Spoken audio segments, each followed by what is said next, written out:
ainda para aqueles que possam ter dificuldades de crer, como nós vamos refutar, Vilela, os milagres eucarísticos? Lantiano. Aqui eu deixo o Padre Emanuel, ele guarda melhor os detalhes. Como a gente vai refutar os milagres eucarísticos? E ainda um outro ponto. Nós temos aqui uma mineira chamada Lola. Inclusive, não sei se você já trouxe aqui o médico, Dr. Cláudio, que atendeu a Lola, uma mineira, Rio Pomba. Lola, ela já é serva de Deus, está num processo.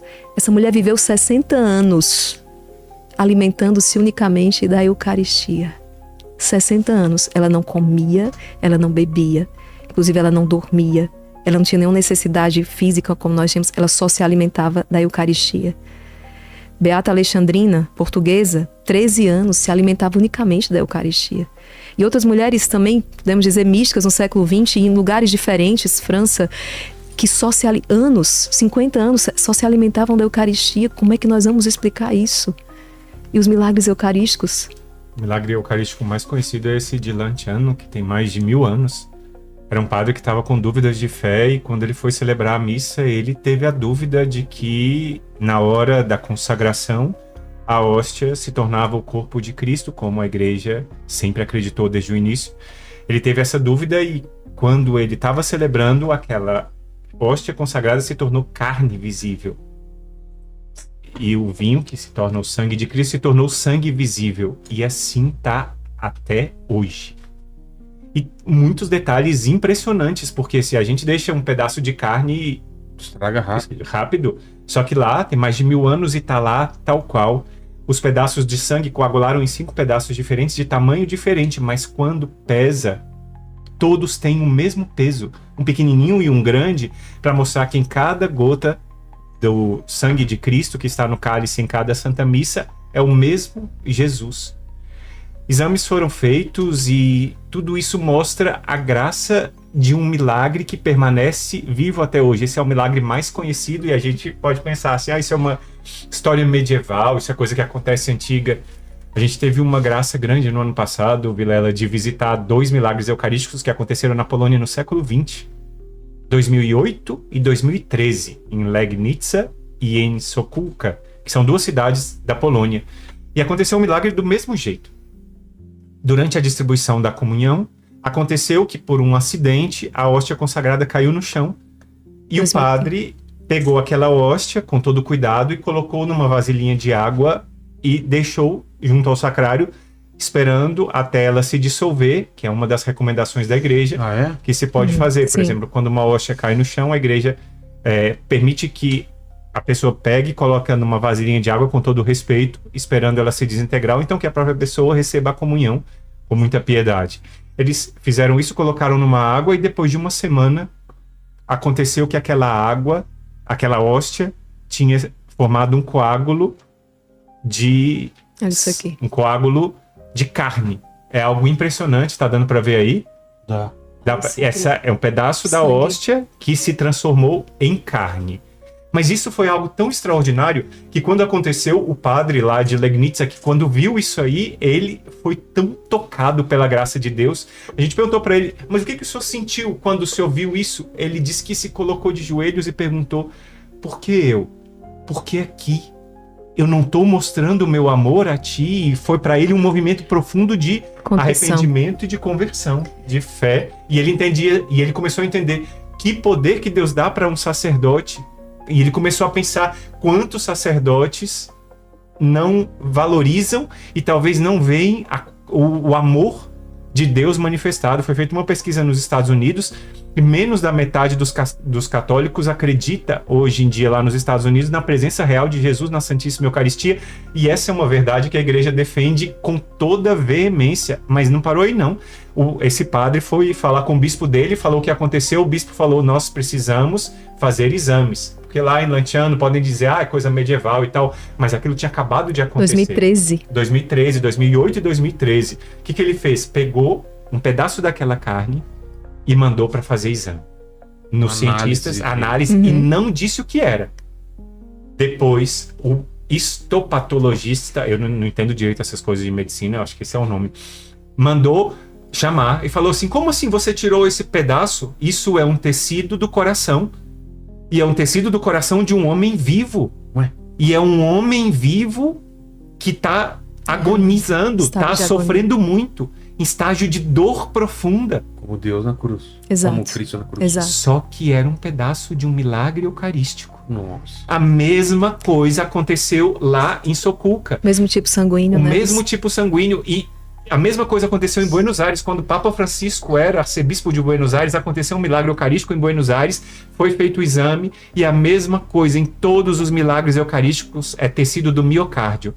E é tecido do miocárdio, que é o músculo de dentro do coração, que foi aquele que foi ferido pela lança, como está na Sagrada Escritura. Esse tecido é o mesmo em todos os milagres eucarísticos, e é o mesmo tecido e o mesmo tipo sanguíneo O positivo, que é o mesmo tipo sanguíneo que tem no sudário de Turim. Tudo, uma coisa está ligada à outra. AB. Uma AB, AB. AB positivo, AB AB. não O positivo, mas AB positivo. Tudo o mesmo tipo sanguíneo conectado um ao outro, para mostrar que aquilo que Jesus disse aqui em João 6, que a minha carne é verdadeira comida, é verdade. Jesus não mente, ele é a verdade. E o que ele disse é verdade. Se você não pega o que está em João 6 e não acredita, está escrito aqui, e ele disse. E ele insistiu nisso, mesmo sabendo que as pessoas que seguiam a ele podiam abandonar porque não estavam entendendo, que a Maria Raquel disse.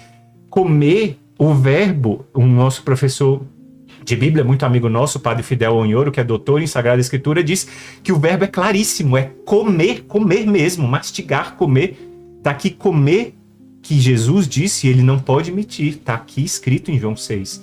E isso é o que acontece em cada Santa Missa, nas mãos de um sacerdote. Eu, quando celebro, as minhas mãos consagram Cristo. É muito sério isso, é muito forte isso. Santo Sudário, qual que é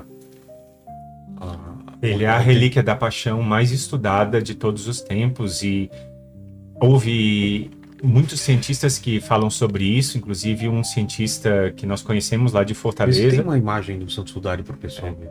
Ele é uma imagem que é completamente inexplicável, porque ele foi impresso em negativo. É. Ele só conseguiu ser percebido quando, nas técnicas de fotografia, pegaram e inverteram e viram lá o rosto não de um faz homem em sentido, né? sofrimento. E lá, Porque não pegou. É como se tivesse, além de estar enrolado em Jesus, algum tipo de luz, né? Alguma coisa que imprimiu aquilo, né? e não foi impresso com tinta nenhuma, aquilo é luz que imprimiu. E a datação, né? Que fizeram o exame, né? não todos os pólens são os pólens que tem lá da Terra Santa. O detalhe do sangue, que é o sangue AB positivo, o detalhe das feridas, que confirma tudo aquilo que tem na Sagrada Escritura. Inclusive, foram feitos vários estudos. Um dos estudos foi uns instrumentos de tortura, porque o que Jesus sofreu na sua paixão Não, é incrível, né? foram alguns instrumentos de tortura que eram com ossos que penetravam, e alguns ganchos que penetravam na carne de Jesus e arrancavam um pedaço. Batiam nele? Quando batiam nele na hora da flagelação, Nossa. pegava e arrancava o pedaço, e tudo isso é mostrado lá no sudário. É uma relíquia impressionante. E Olha. nós sentimos aí, ó, dá pra ver, esse é o rosto do Senhor, bateram nele, e aí mostra o supercílio dele um pouco inchado, porque bateram violentamente em Jesus, os lábios também bateram nele. É uma imagem impressionante que mostra o quanto ele sofreu por causa dos pecados de todas as pessoas. E tá em Turim atualmente. Tá na Catedral de Turim. Quando eu estive lá uns, sei lá, 3, 4 anos atrás, estava fechado. Não sei se tá aberto para visitação atualmente. A gente vê do lado de fora, mas ele, em algumas ocasiões raras e especiais, que há o que eles chamam em italiano de ostensione, que é a mostra, que ele fica visível, assim. Mas lá tem todas as coisas, mas ele fica guardadinho, assim. Fica guardado. Deve ter do corpo inteiro também, né, a imagem.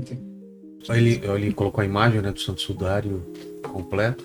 Tudo em Eles negativo. são rasgos, né, são esses buracos, né, que tem no... São ferimentos no corpo de Jesus. Não, essas partes pretas que estão Ali foi o tecido que tecido foi rasgado nas pelo dobras tempo, que foram feitas pelo tempo. Isso.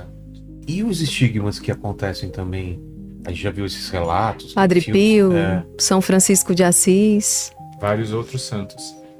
Na realidade, que aconteceu com São Francisco foi que Estigmas são as chagas de... são Sim, as chagas de Jesus. sim.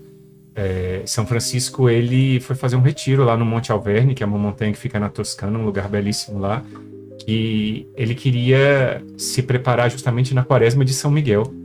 E foi numa quaresma de São Miguel, fazendo essa quaresma em honra de São Miguel, que começa todo dia 15 de agosto até o dia 29 de setembro, que ele foi passar um tempo de solidão com Jesus em oração. E ele, o santo que, segundo vários teólogos, é o santo que mais se aproximou da vida de Jesus, São Francisco de Assis. E ele estava subindo a montanha e ele pediu 2 graças para Jesus. Ele disse que pediu a Jesus para sentir o mesmo amor que Jesus sentia na paixão dele e pediu para compartilhar e sentir a mesma dor que Jesus sentiu na paixão. Nossa. Só que ele pediu isso e naquela hora apareceu um personagem misterioso, um Cristo seráfico pregado numa cruz com asas, e naquela hora saíram raios e ele foi ferido de amor, e a partir daquele instante, nas mãos, nos pés e no lado de São Francisco começaram a surgir chagas. E essas chagas ficaram durante a vida de São Francisco e uniam cada vez mais o mistério dele ao mistério de Jesus. E depois houve outras pessoas estigmatizadas na história da igreja, e o mais conhecido atualmente é o Padre Pio, e o mais estudado. É algo impressionante, porque tem gente que dizia, mais uma vez eu digo, as pessoas falam, isso é história medieval, isso não acontece. O Padre Pio viveu na década de 60. Então Tirou foto, exames foram Logo 1000 feitos. Era sangue vivo que saía da mão dele, do lado dele, e era mais forte ainda quando ele celebrava a missa. Porque na missa é a atualização do sacrifício de Cristo. Naquela hora o Calvário está acontecendo. Quando o Padre Pio celebrava a missa, jorrava, sobretudo da chaga do coração dele, Meu Deus. muito Muito sangue. sangue. Muito sangue, ele ficava banhado. Se a gente pode ver alguma imagem do Padre Pio, a luva dele fica completamente suja de sangue, que transbordava e transbordava, e ele pedia a graça de consolar Jesus. E olha como é que essas coisas estão bonitas, unidas, porque São Francisco de Assis, ele recebeu os estigmas fazendo uma quaresma de São Miguel.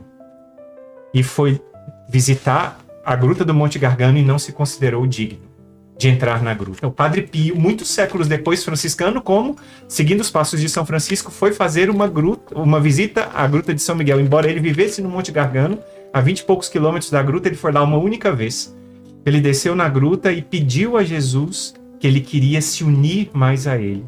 Pouco tempo depois de celebrar uma missa, ele estava em ação de graças, lá no coro do santuário em San Giovanni Rotondo, onde ele vivia, e lá ele também recebeu os estigmas, e ele diz que era um transbordar de amor. Quando perguntavam para ele o que eram as chagas, ele diz: eu me uno a Jesus no amor para junto com ele alcançar os corações das pessoas. A igreja ensina que o sofrimento pode ser redentor, Vilém. O nosso sofrimento pode ser desperdiçado. Só que quando a gente pega o sofrimento e oferece esse sofrimento é redentor, porque a liberdade humana sempre pode escolher o mal. Mas por que Deus permite o sofrimento? Porque na hora do sofrimento a gente pode oferecer aquele sofrimento, e aquele sofrimento transborda num bem e toca o coração endurecido de uma pessoa, porque uma mãe que sofre e chora tanto consegue a conversão do seu filho porque ela oferece. Isso é como uma história que me impressionou demais. Francesco Bamonte foi um dos últimos presidentes da Associação Internacional dos Exorcistas. E ele, um dia, foi fazer um exorcismo, foi celebrar um exorcismo, e ele tinha tido uma situação muito dolorosa para ele. Ele estava muito cansado e muito, muito mal por causa daquela situação. Ele começou a rezar o exorcismo, e aí o demônio na boca da pessoa disse: ah, Francesco, gostou daquilo que eu preparei para você? Gostou? Foi difícil, não foi o dia hoje? Ele estava realmente acabado, cansado, difícil, mas naquela hora ele pensou: vou oferecer. E começou a falar: eu ofereço todo esse sofrimento para Nossa Senhora, para Jesus, pela libertação dessa pessoa. Eu ofereço esse sofrimento. Na hora que ele disse isso, de oferecer o sofrimento, o demônio falou: para de oferecer, para com isso. E naquela hora o exorcismo foi acontecendo e a pessoa alcançou a libertação. Porque ele, ao invés de murmurar, de reclamar, de dizer que nada, ele ofereceu. Então, A história de Jó, né? A história, você talvez enfrente algum sofrimento na sua vida, como qualquer pessoa que está conosco aqui, aprenda a oferecer. Ao invés de reclamar e tal, Jesus, eu ofereço isso pela salvação da minha alma, pela salvação daquela pessoa, para que aquela pessoa encontre o amor de Deus. E esse sofrimento que poderia ser algo pesado, se torna algo oferecido, e é fantástico isso. E é redentor. São Paulo disse, completo em minha carne o que falta, a paixão de Cristo para o bem da igreja. A paixão de Cristo, uma única gota de Cristo é suficiente para perdoar o pecado de todos os homens e mulheres de todos os tempos. Mas esse completo em minha carne é eu me unir oferecendo para chegar ao coração de alguma pessoa e lá tocar o coração dela para resgatá-la. O Alexandre tinha pedido para vocês falarem sobre a verdade. Medjugorje. Medjugorje é uma aldeiazinha perdida na Bósnia e Herzegovina, um lugar belo. Medjugorje significa entre montanhas, e lá, desde 1981, há uma aparição mariana para 6 jovens que continua acontecendo ainda hoje, diária. É algo que a igreja ainda está analisando, porque o fenômeno ainda está acontecendo, não parou, e a Virgem Maria aparece lá, e isso tem um significado muito profundo para nós, porque a peregrinação mariana das nossas madres fundadoras foi lá, no ano de 96, e foi lá que a conexão entre as duas e a conexão com Deus mais profunda aconteceu, e Deus quis revelar-se naquele lugar para as nossas duas fundadoras, para que começasse essa divina aventura que é o Instituto Hesed. E hoje a igreja permite peregrinações para lá, é um santuário belíssimo, e é algo muito impactante, Vilela, ver que lá é o lugar dos lugares do mundo onde mais se confessa. E transformações impressionantes acontecem. É isso. Essa aí é a imagem que fica na Colina das Aparições, onde ela apareceu pela primeira vez, e os jovens subiram correndo. São pedras pontiagudas, e eles subiram correndo sem se ferir para ficarem perto da Virgem Maria. Foi no dia 24 de junho de 1981, quando ela apareceu pela primeira vez, e é algo muito impactante estar lá, nesse local. Quando a gente está lá, a gente é invadido por uma paz inexplicável. É uma paz inexplicável. Tantas pessoas que vão lá, você quer morar lá, não querem mais sair de lá. Padre Rufus, né? Sempre que a gente levava uma pessoa para o atendimento, ele necessariamente fazia a pergunta: o que você quer de Deus? E a pessoa, ela tinha que dizer o que ela queria, o que ela precisava. Assim como outra pergunta que ele fazia, mas só um parêntese, né? Se houvesse alguma mágoa, ele dizia assim: você perdoa essa pessoa? A pessoa sofreu uma violência, a filha tirou a vida. Você perdoa essa pessoa que fez esse mal a você e a sua família? Se a pessoa dissesse sim, ele continuava a rezar. Se a pessoa dissesse não, eu não perdoo, ele com muita compaixão, ele dizia: então eu não posso fazer nada por você. Olha que forte isso aqui. Puxa. E algumas vezes ele era um pouco duro, porque a pessoa dizia: eu não vou perdoar. Se você sabe o que ele fez? Aí o Padre Rufus dizia: você acabou de me dizer, mas você precisa perdoar. Ela falou: não perdoa. Aí ele dava as costas e ia embora. E a pessoa: você não vai fazer nada? Aí ele dizia: não, você não quer fazer o que precisa para poder a cura acontecer, que é o perdão. Aí a pessoa começava a chorar, falou: então eu quero perdoar. E aí ele falava: então faça o perdão. Aí a pessoa fazia o perdão. Porque perdoar também não é fácil. Não é uma coisa fácil. E o perdão, eu já passei por isso. É libertador quando você consegue. É libertador. A libertação acontece dentro de você. Porque o perdão não faz nada pra pessoa que fez alguma coisa pra você. Ela só faz mal pra você, né? É aquela história, né? Você toma o veneno esperando que o outro morra. As pessoas comparam, né? É isso mesmo. Jesus não realiza os milagres por realizar. Deus, ele, com uma cartada, com uma ação, ele realiza várias coisas ao mesmo tempo. Então, ele realiza os milagres, não só tendo em vista aquela pessoa, mas para suscitar fé naqueles que estão ali junto. Então, os milagres eucarísticos, eles, de certo modo, sempre foram uma resposta às heresias que surgiam.